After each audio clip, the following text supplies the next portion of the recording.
Olá pessoal, tudo bem? E aí, como é que vocês estão? Tudo certinho? Vamos começar mais uma aula de processo civil. Estamos falando sobre recursos, né? E agora nós vamos falar sobre, acho que o recurso mais famoso de todos, usado aí em inúmeros exemplos. E, sem sombra de dúvida, um dos recursos mais utilizados, a apelação. Beleza? O recurso de apelação é o recurso que nós, aqui no processo civil, utilizamos contra as sentenças. Beleza? Então, seja a sentença definitiva ou terminativa, isto é, seja a sentença com resolução de mérito, sem resolução de mérito, o recurso cabível será a apelação. Beleza? A apelação é, acredito eu, que o recurso base, né? O recurso mais utilizado, porque concretiza em maior medida o princípio do duplo grau de jurisdição, segundo o qual todos nós temos o direito de que a decisão judicial desfavorável seja reanalisada por um órgão diferente daquele que a proferiu e hierarquicamente superior. Então, tendo o juiz de primeiro grau proferido uma sentença e essa sentença tendo sido desfavorável, ela poderá ser revista em sede de apelação pelo tribunal ao qual aquele juiz está vinculado. Pode ser um tribunal de justiça, pode ser um tribunal regional federal, etc. Ok? Então, talvez por isso a apelação seja o recurso mais falado, mais utilizado em exemplos, né? É o nosso recurso base, tá bom? Nós temos aí algumas informações importantes. O CPC deu à apelação um tratamento bastante completo, né? Como, aliás, não poderia deixar de ser, inclusive prevendo aí que o procedimento da apelação, as regras de apelação, podem ser aplicadas a outros recursos, como, por exemplo, o recurso ordinário, tá bom? Então, entender bem a apelação é essencial para que você possa compreender o tema dos recursos de modo geral. Beleza? Vamos começar, então. A primeira previsão é aquela do artigo 1009, que é muito claro, da sentença cabe apelação. Repare que, como ele fala de forma genérica, tanto faz se a sentença é definitiva ou terminativa. Tanto faz se a sentença é fundada no artigo 485 ou no artigo 487 do CPC. Contra a sentença cabe apelação. O prazo da apelação segue a regra geral de 15 dias úteis. Então, a apelação ela deve ser interposta dentro de 15 dias úteis. Dia útil, porque estamos falando de prazo com natureza processual, obviamente, então aplica-se aí o regramento dos dias úteis. Beleza? Então, aqui, sem grandes dificuldades, no tocante à previsão do artigo 1009, pelo menos o seu caput. Já o parágrafo 1º começa dizendo que as questões resolvidas na fase de conhecimento, se a decisão a seu respeito não comportar agravo de instrumento, não serão cobertas pela preclusão e devem ser suscitadas em preliminar de apelação, eventualmente interposta contra a decisão final ou nas contrarrazões. Pessoal, não dá para a gente entender o parágrafo 1º sem traçar um paralelo entre o recurso de apelação e o agravo de instrumento. Tá? Então, a partir deste ponto, eu quero mencionar aí, eu quero traçar um paralelo entre esses dois recursos, em virtude da relação extremamente próxima que eles têm. Acho que o parágrafo 1º deixa isso muito claro. Deixa eu fazer rapidamente um apanhado de como era no CPC anterior, no CPC de 73, para você entender o que mudou. No CPC de 73, nós tínhamos um recurso chamado agravo retido. tá? Isso no CPC de 73. A apelação era o recurso contra a sentença, normal, mas contra as interlocutórias, nós tínhamos duas possibilidades. O agravo retido era a regra para as decisões interlocutórias.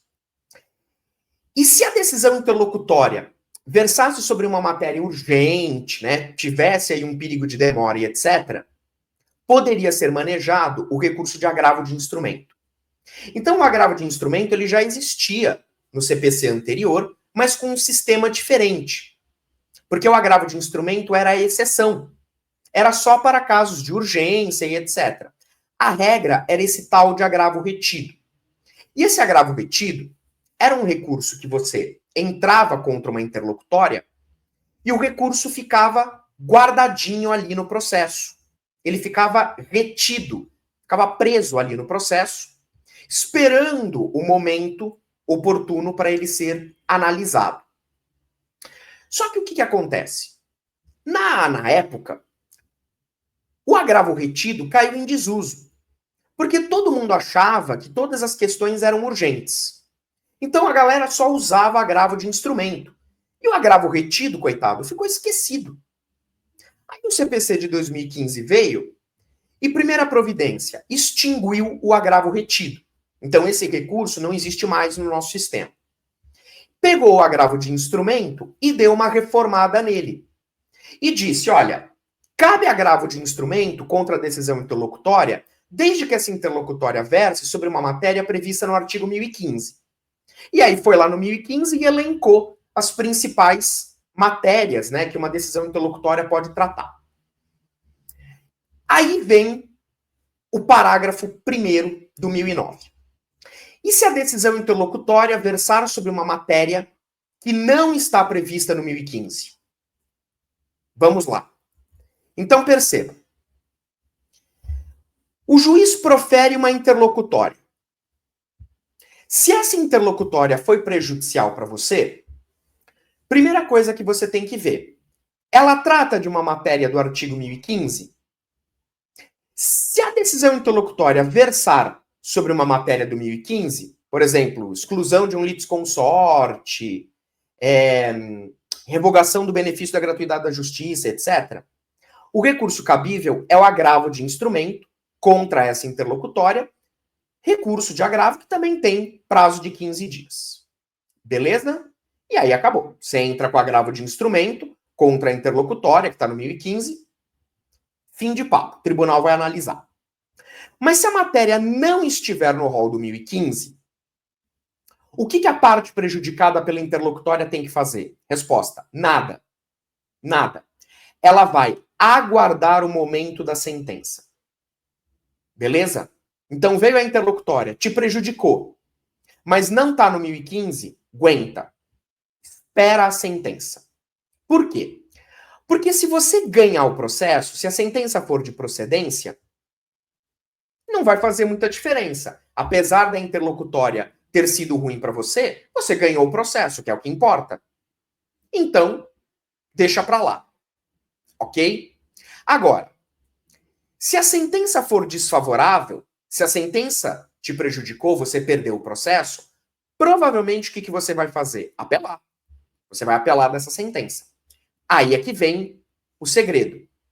Na apelação, o que você vai fazer com aquela interlocutória que te prejudicou lá atrás? Você vai ressuscitar a questão, objeto da interlocutória, dentro da apelação.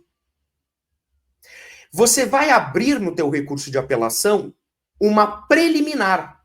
Uma preliminar. E nessa preliminar, você vai trazer a matéria objeto da interlocutória, ressuscitando a questão. Ok?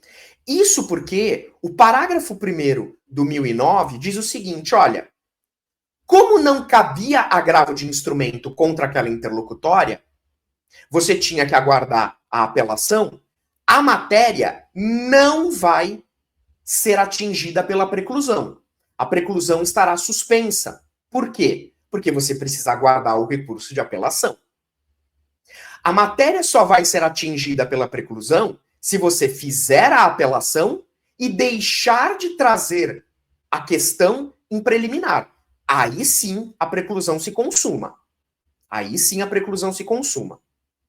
Então você faz o teu recurso de apelação e em preliminar de apelação você traz a questão de volta, como se você falasse assim, olha, desembargadores, etc. Houve uma interlocutória lá atrás que não cabia agravo de instrumento, me prejudicou e foi assim, assim, assim, assado. E aí eu quero reanalisar essa questão, eu quero rediscutir essa questão agora em preliminar de apelação. Fez isso em preliminar de apelação, aí você avança no teu recurso e trata efetivamente sobre a sentença, sobre o mérito recursal e etc. Mas essa preliminar de apelação, ela é importante, porque se você deixar de fazer isso, aí a matéria é atingida pela preclusão. Ok? Professor, e se a interlocutória versava sobre uma matéria do 1015 e eu deixei de entrar com o recurso de agravo de instrumento nos 15 dias?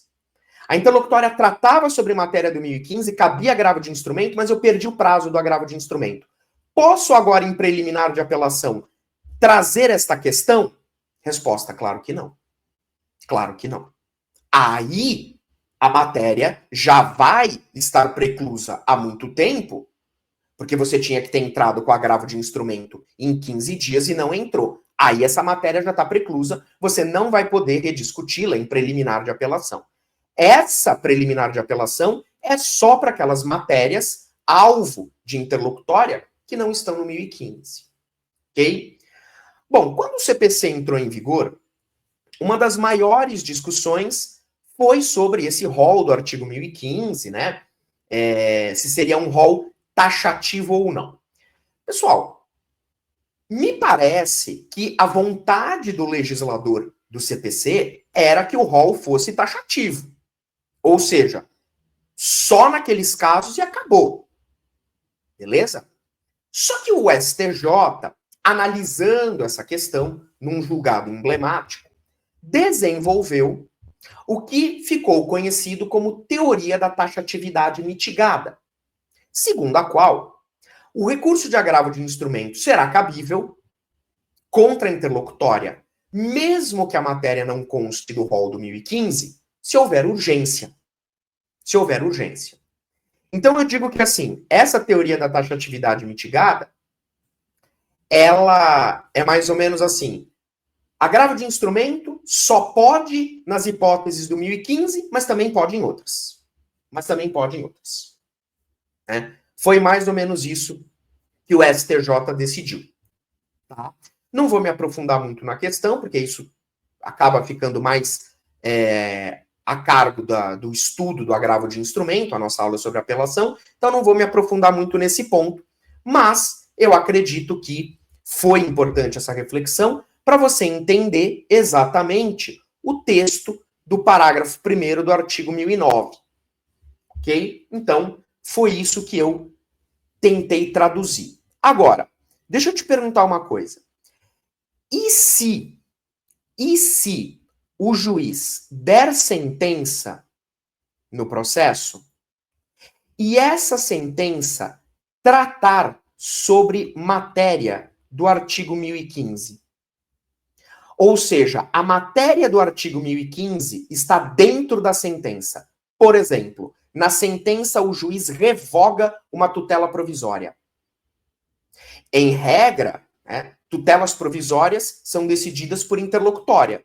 E cabe agravo de instrumento, porque está lá no 1015, inciso 1, salvo engano. Agora, e se a sentença trata sobre matéria do 1015? Aí, pessoal, cuidado. O recurso vai ser apelação e não agravo de instrumento. Tá? Você não pode ter agravo de instrumento contra a sentença. Então, se a matéria do 1015 estiver dentro da sentença, o recurso cabível é apelação. Apelação. Cuidado com isso. Beleza? Porque a sentença ela tem capítulos, né? E um desses capítulos pode tratar sobre matéria do 1015. Mas aí, como a matéria está contida dentro da sentença, o recurso é apelação e não agravo. Tá bom? Efeitos da apelação. Pessoal, sobre os efeitos da apelação, primeiro, nem entro muito nesses detalhes, a apelação, ela tem efeito devolutivo, assim como todos os recursos, porque está devolvendo a matéria para ser reanalisada pelo judiciário. Então, a apelação gera efeito devolutivo, assim como todos os recursos. O grande ponto é, a apelação tem efeito suspensivo? Veja bem, a apelação é um recurso que tem efeito suspensivo automático. Automático. Dado pela própria lei, especificamente pelo artigo 1012, que fala a apelação terá efeito suspensivo.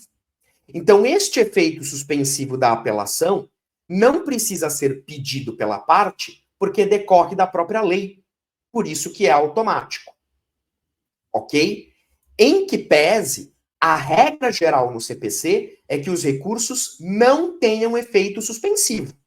Agravo de instrumento não tem, recurso especial extraordinário não tem, recurso ordinário não tem. A apelação é o único que tem efeito suspensivo automático, que independe de pedido. Algo extremamente criticado, diga-se de passagem. Então não precisa pedir. A apelação, naturalmente, tem esse duplo efeito. Tá? Entretanto, o parágrafo 1º do artigo 1012 prevê alguns casos em que o próprio CPC retira o efeito suspensivo da apelação. Caso em que a apelação só terá o efeito devolutivo. Suspensivo não. Suspensivo não. Quais são os casos? Estão aqui, ó. Então veja, quando ele fala que a sentença começa a produzir efeitos imediatamente após a publicação, o que ele está querendo dizer? Que ainda que haja apelação contra essa sentença, ela não terá efeito suspensivo, de modo que a sentença já pode começar a produzir os seus efeitos.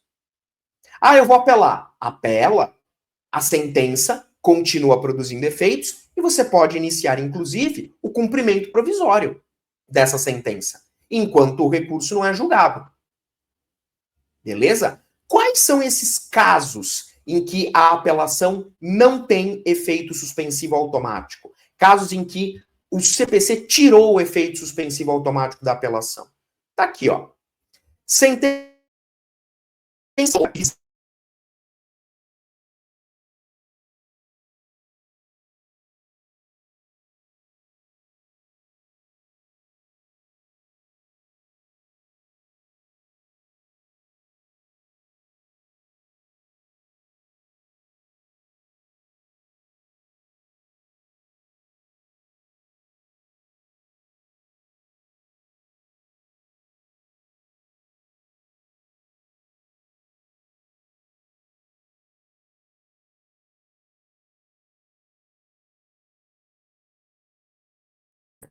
o credor de alimento já pode começar a exigir o pagamento desses alimentos desde a publicação da sentença.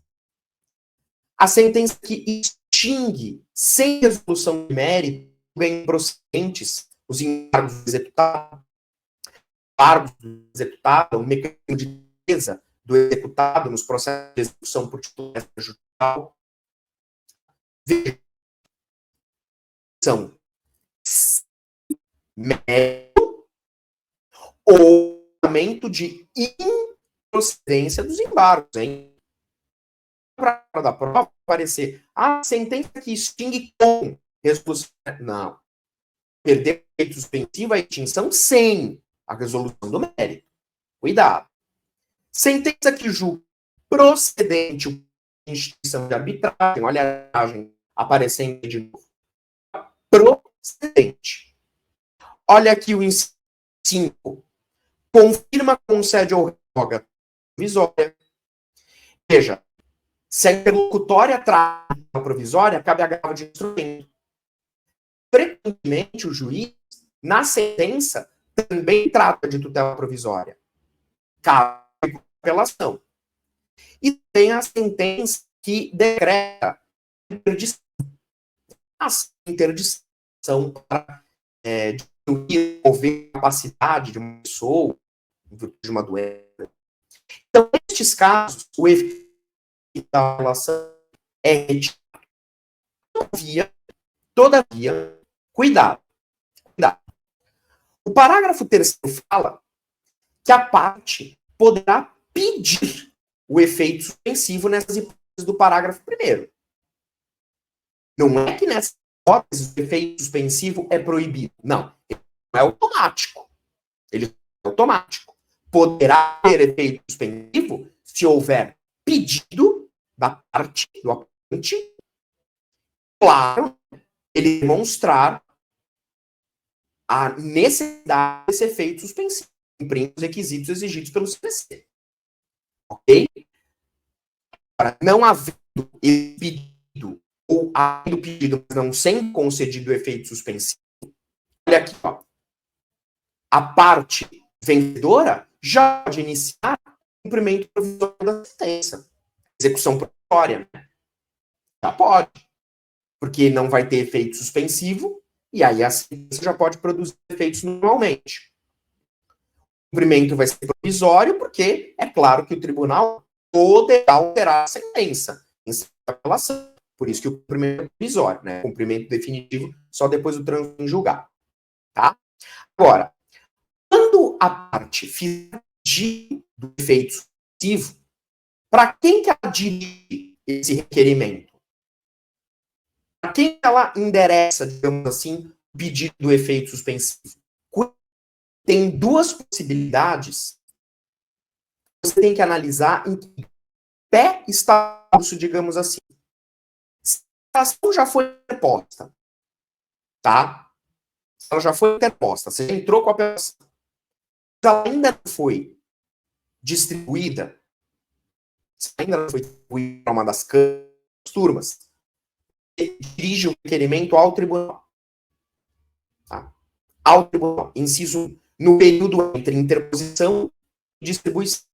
Então, já houve interposição da apelação, mas ela ainda não foi distribuída para uma Câmara, para uma turma. Agora, se a apelação já foi distribuída para uma Câmara, para uma turma, você endereça o pedido para o relator, para o desembargador e relator. Isso que você tem que analisar em que pé que está o recurso. Já teve distribuição ou não? Se já teve distribuição, pede para o relator. Se já interpôs a apelação, mas ainda não teve distribuição, dirige para o tribunal, porque ainda não tem, né? Ainda não tem Câmara, enfim. Então você pede para o tribunal. Cuidado com isso. Beleza? Lembrando um detalhe, tá? Antes de detalhe, deixa eu terminar o parágrafo 4º. Vai terminar o parágrafo 4º, depois eu encerro com o detalhe. O parágrafo 4º fala que o relator, desembargador relator, que for analisar o pedido do efeito suspensivo, vai analisar se o apelante demonstrou a probabilidade de provimento do recurso ou, sendo relevante a fundamentação, tiver risco de dano grave ou difícil reparação. Esses são os requisitos para que o efeito suspensivo possa ser concedido nessas hipóteses do parágrafo 1º. Então, o apelante vai ter que demonstrar que existe uma boa probabilidade dele ganhar o recurso, ou seja, do tribunal dar provimento ao recurso, porque, sei lá, ele está embasado numa súmula do Supremo, por exemplo, então existe uma alta probabilidade dele vencer, ou